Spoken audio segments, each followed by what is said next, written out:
Everyone, তোমাদের সামনে নতুন আবারও একটা ভিডিও নিয়ে চলে এসেছি। আমি তো ফার্স্টেই এখানে আমি আমার মিষ্টি ক্লায়েন্টকে দেখিয়ে দিলাম। ও আমাকে হঠাৎই ফোন করে, ওর খুবই আর্জেন্ট, ওকে আমাকে সেদিন নেলস করে দিতেই হবে। তো আমি ফ্রি ছিলাম বলে ওকে বললাম যে ঠিক আছে তুমি এসো। ও আমার থেকে এনে থার্ড টাইম করছে এবং লাস্টে আমি ওর রিভিউ ক্লিপটা অ্যাড করে দেবো, তোমরা একটু দেখে নিও। আর ও আমার হাতে করা ডিজাইনটাই চুজ করেছিল, ও পুরো সেম টু সেমই চাই। তো আমি ওকে ওখানে সাজেস্ট করলাম ঠিক আছে তুমি সেমই করো, বাট কালারটা একটু ডিফারেন্ট করো।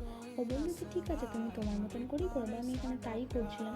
আর এখানে আমার আর্ধেক ক্লিপ নেওয়া হয়নি, কারণ আমরা গল্প আর আড্ডার মাঝখানে ক্লিপ নিতেও পারিনি। ও আস্তে আস্তে আমাদের মধ্যে এতটাই ভালো একটা বন্ডিং হয়ে গেছিলো, ক্লিপ নিতেও পারিনি।